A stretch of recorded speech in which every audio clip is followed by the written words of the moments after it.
Bonjour, je suis Kwame, musicien-compositeur et parent d'une fille autiste de 7 ans. Ngessop Apikari, maman de 2 garçons, dont un enfant autiste. Moi, c'est Emma Kamte, graphiste. Mon fils Eric, 13 ans, est autiste. Je m'appelle Myri Abikar, artiste chanteuse, actrice, mère d'un enfant autiste, fille de 7 ans. Ce fut un grand choc d'apprendre par le médecin qu'il est autiste. Avant, c'était des comportements totalement différents des enfants ordinaires. Il n'a marché à 2 ans, il ne parle pas, il est hyperactif. Et coup de massue, le médecin confirme son autisme. Après moult marche chez les médecins. Bon, j'ai essayé de parler de ça à ma belle famille. Ils m'ont traité de tous les noms. Jusqu'au jour où je l'envoie chez ma belle-mère parce que je veux me reposer. Et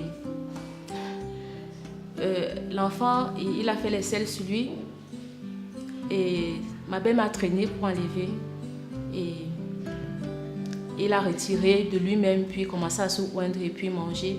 C'est de là maintenant qu'on m'appelle et on me dit que j'ai raison, que l'enfant a un problème. C'est comme ça que je commence à marcher dans les hôpitaux.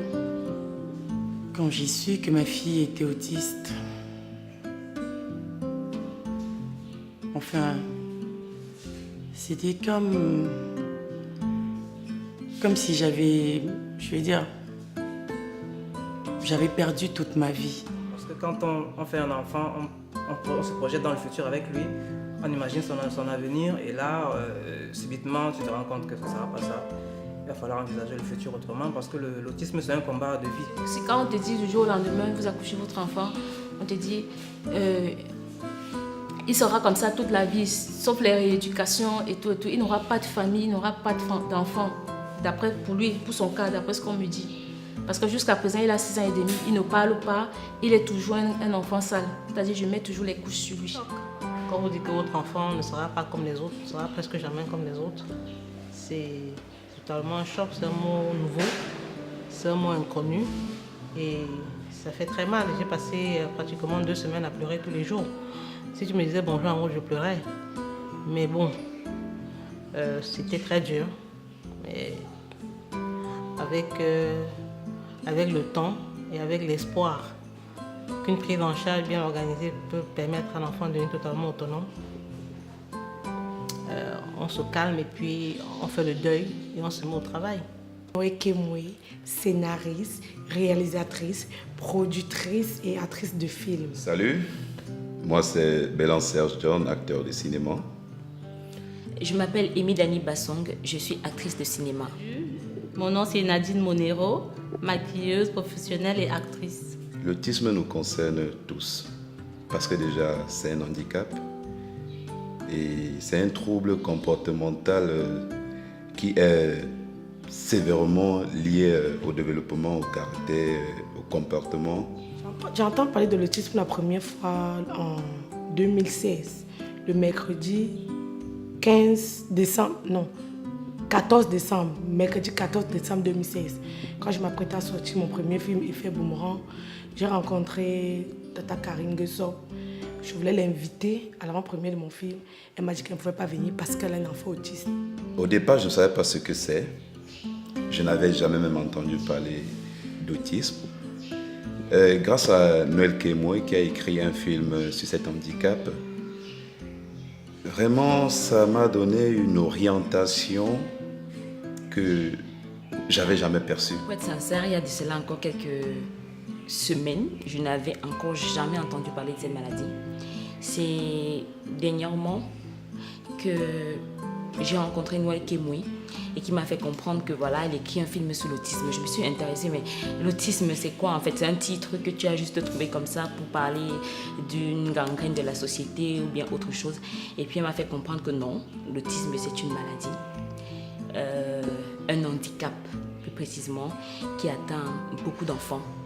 Je connaissais déjà l'autisme auparavant parce j'avais des amis, j'avais une amie qui avait un enfant autiste et je voyais comment elle souffrait. Et quand j'ai eu le diagnostic, Ça m'a paru une éternité terrible. J'ai dû nier d'abord au départ parce que je voulais pas comprendre ça. Je voulais pas accepter que ce soit que moi, que j'ai un enfant autiste. Pourtant, tout parent peut en avoir. C'est un combat de vie, c'est un combat qui finira jamais. Maintenant, une fois qu'on a intégré ça, on fait le maximum pour qu'elle prenne le maximum d'aptitude possible. Parce qu'elle ne sera jamais à 100% comme les autres. Maintenant, par rapport aux autres, si elle en avance sur certaines choses. Cet enfant, je ne sais pas si on peut dire la malchance ou la chance que son papa l'a vite rejeté.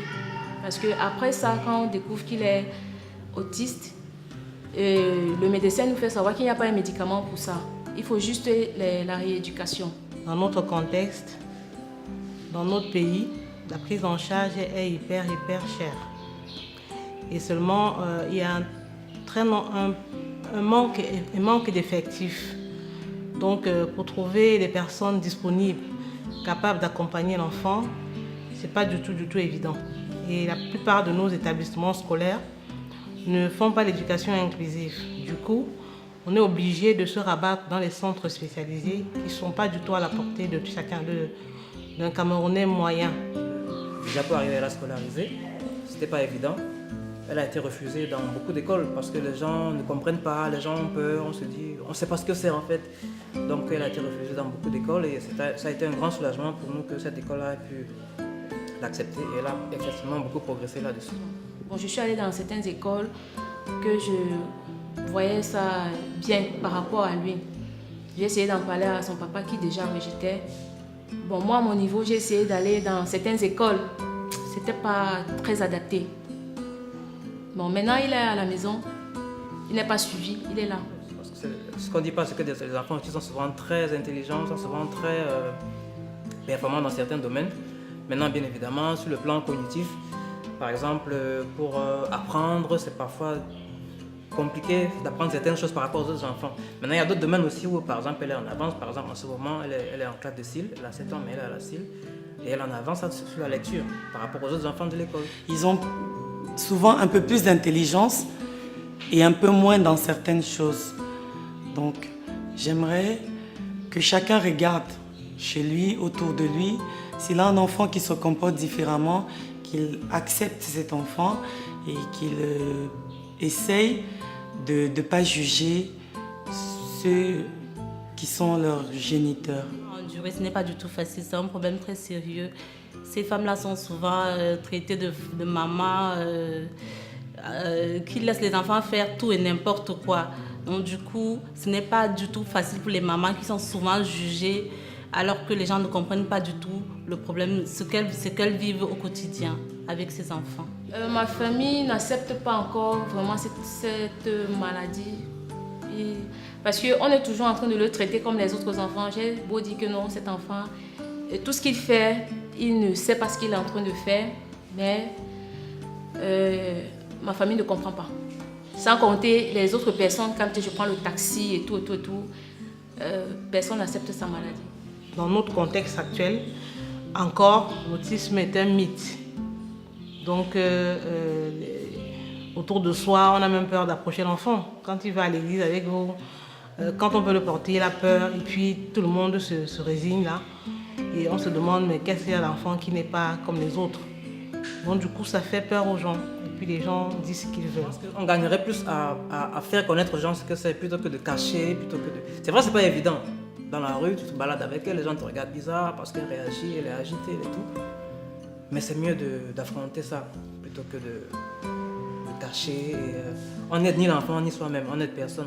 Vivre avec un enfant qui n'arrive pas à te comprendre, c'est comme si le monde t'est tombé sur la tête. J'ai rencontré ces enfants, je me suis mise à la place de leurs parents. Vraiment, c'est une situation un peu très une situation compliquée. Tout ce que je peux souhaiter à ces mamans, c'est d'être forte parce que c'est un dur combat en fait. Les recherches nous mènent vers ce mot-là, autisme. Et voilà, le choc il est là et puis on apprend qu'un enfant autiste est comme ci, il est comme ça. Et puis bon, voilà. Le mot autisme, il est calé aujourd'hui. On le connaît, on sait que c'est un enfant qui est différent. Donc on ne choisit pas d'être parent d'enfants autistes, mais on est obligé d'accepter. Donc on passe par le déni, mais on accepte à la fin qu'on va vivre avec cette boule d'énergie, qu'on va la prendre tout le temps dans nos bras, mais qu'on va justement lui apprendre nos codes, parce que ces enfants ont leur code à eux, ils n'ont pas de problème. Mais il y a encore beaucoup à faire. Il y a encore beaucoup à faire aujourd'hui. Je leur tire un grand et un gros coup de chapeau parce que ce sont des femmes fortes. Merci. Ce sont des femmes battantes, ce sont des femmes qui ont les pieds sur terre, ce sont des mamans incontestées. Si l'occasion se présente, je pourrais gérer, prendre soin d'un enfant autiste et le gérer comme, pas exactement comme ses parents, mais faire ce que je pourrais vraiment pour ne pas qu'il lui arrive quelque chose de mal. Je dirais aux parents d'enfants autistes de continuer à être forts, de garder espoir, que le gouvernement fasse un jour quelque chose pour eux, qu'ils se décident un jour à le faire vraiment, en ouvrant des écoles et en formant des médecins spécialisés pour leurs enfants, qui continuent juste à garder espoir.